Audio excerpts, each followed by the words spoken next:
जय भोजपुरी सब भोजपुरिया श्रोतागण के हमनी के तिवारी ब्रदर्स यानी हम जीजी तिवारी जी और हम अनिकेत तिवारी सब कोई के प्रणाम करते हैं जात एक बार फिर से आप लोगों के बीच में हाजिर बन जा लेके देसी और आप लोगों के भाषा में रिएक्शन आप लोगों के भाषा वाला चैनल वेबसी रिएक्शन के माध्यम से और रिव्यू रिव्यू के माध्यम से ना जाग गइल बानी आप लोग कन्हैया भैया के खेसारी लाल यादव के जय जय शिव शंकर जेकरा के भोजपुरी के सबसे महंगा बोलबम सॉन्ग मानल जा रहल बा जोन गाना के टीजर रिलीज हो चुकल बा सारे का हम भोजपुरी गुनाह गजला के खेसारी लाल यादव जी के इस साल के बोलबम के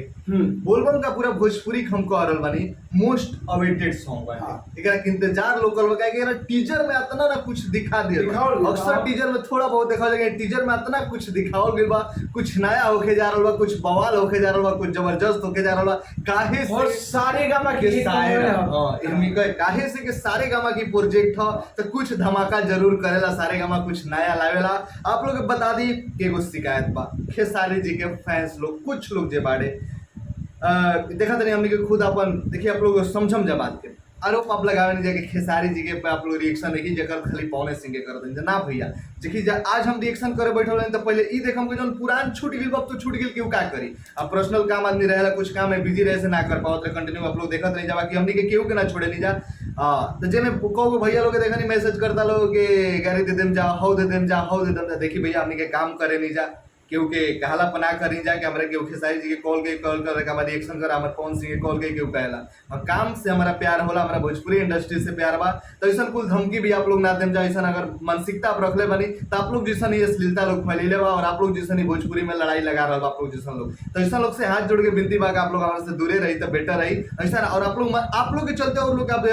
मन में सब भरत नहीं जा ऐसा कुछ बात नहीं है सब कोई के बरोबर रिएक्शन दिया जाला बात ई बा के आज हम रिएक्शन करे आइल बनी आज जौन गाना नया आइल बोकरा के जैसे खेसारी जी के जो हम परसों रिएक्शन दिले बानी उन पे नया गाना आई रहे कौन हो बेल के पतई तुले तो पहले वो नया गाना रहे ओकरा के रिएक्शन देनी पवन सिंह के वो दिन गाना जौन आई रहे टीजर आई रहे जोन की चारा पूरे भोजपुरी में सब कोई मतलब है ना ट्रेंडिंग में वो बाटे वो चीज अभी लेटेस्ट बाटे तो पहले लेटेस्ट के दिया जरूर है एकरा बाद सामले खेसारी जी के गाना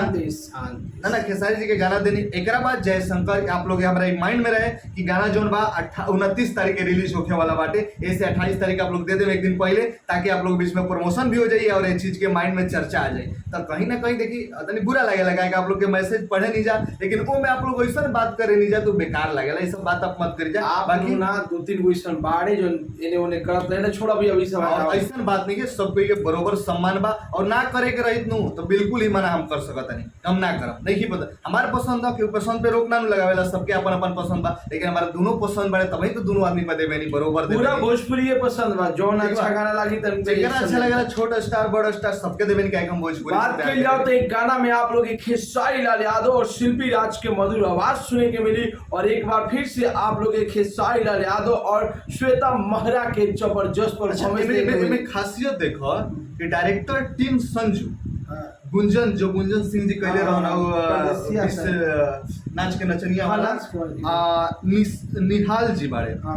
एमे मतलब विभांशु तिवारी जी के भी मतलब शेयर करे बड़े तुमको मतलब ये सब उनके सब टीम हम वही लोग ग्रुप हटे और एमे सबसे बढ़ के एसोसिएट डायरेक्टर आशीष सत्यार्थी भी बाड़े जे एक तरफ मतलब समझी के दो मतलब टॉप के डायरेक्टर हो लोग पूरा टीम सब कोई कोरियोग्राफर बड़े लकी विश्वकर्मा डीओपी बड़े बेकांत मतलब बहुत बवाल टीम एडिटर बड़े विकास पवार जी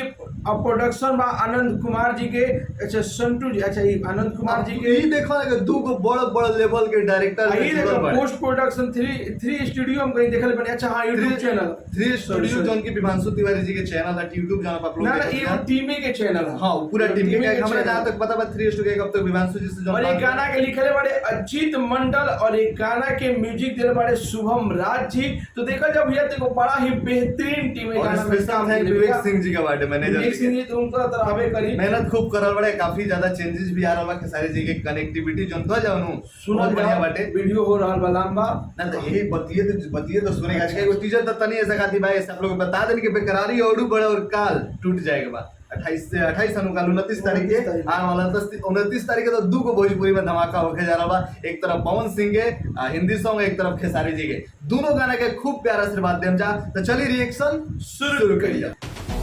वाह जियो तो यहाँ तक कि बॉलीवुड वाला बोलबम सॉन्ग, अरे बाप रे होली देख ली लोग का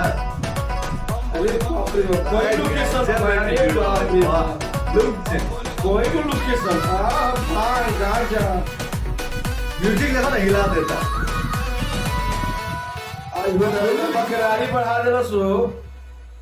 आखिर का दिखाई लो पैसा।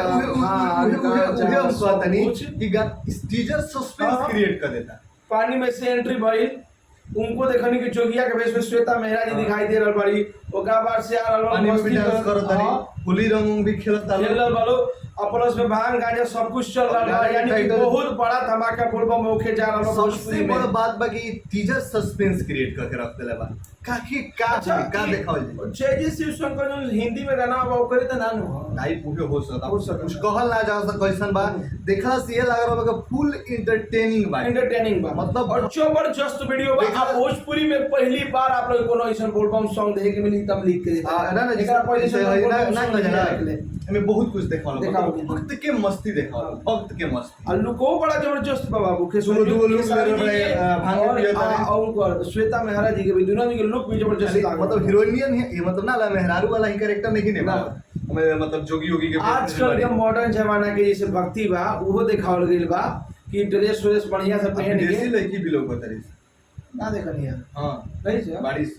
तो वो भक्त भीड़ देखो तर उनका तना बाटे पानी में। अरे टीम में भीड़े जुटाए में लाग गेल बा ई पता सारे गाँव और गाँव ना सारे गाँव ना जो डायरेक्टर प्रोड्यूसर जी के गुंजन सिंह जी के लकी विश्वकर्मा जी के हम एक ये बुझाता है कि मैं भक्त जन बोले बगना कहले ओघरदानी मस्त व्यस्त। अरे हम एगो हिंदी में गाना ही देखावे जे बानी वो टाइप की बात बस लिरिक्स सस्पेंस डालत तक आखिर क्वेश्चन हो क्वेश्चन गाना होई मतलब भाव वाला का म्यूजिक के सुने के मिला बेकरारी हमनी अंदर बढ़ गेल टीजर देखला के बाद आप लोग भी तैयार नहीं जा। कल गाना जैसे ही रिलीज हुई 3-4 घंटा वादा बा कि आप लोग के बीच में जरूर आई। कल वादा करत रहलन जा कोनो बड़ देखि वादा आदमी करल लेकिन कोनो बड़ हां भैया वादा दी ये वादा तो करता है भैया लेकिन फ्लॉप भी हो सकता है कहीं। और जो भी हो गया मतलब कुछ प्लान चल रहा है कि घर में कुछ रिलेटिव आगे बड़े घूमे उमे के थोड़ा बाटे पर्सनल कुछ काम बाटे ऐसे लेकिन कोशिश हमने की है रही कि रिएक्शन दे के कहीं जाई जा कभी आदमी वो काम ना करला जन से आप लोग खिसियाई जा जन से आप लोग शिकायत करी जाए आदमी कभी सोचे मतलब ये सीखला ही नहीं के बस काम करे काम के पूजा मानल जाला और मेहनत मन लगा के कहानी है कि आजकल हम एगो दो रील्स बनावत तानी इंस्टाग्राम पर तो अनिकेत 10,000 अनिकेत ANIKET 10,000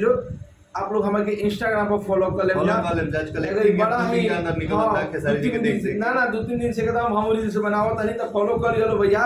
2000 फॉलोअर खींच दिया हूं। तो चलिए ठीक है फिर मिलत हैं नेक्स्ट रिएक्शन में क्या बहुत सारे खेसारी जी गाना बाकी बार रिएक्शन करेंगे बैक टू बैक। जय भोजपुरी एकता बना के रखें।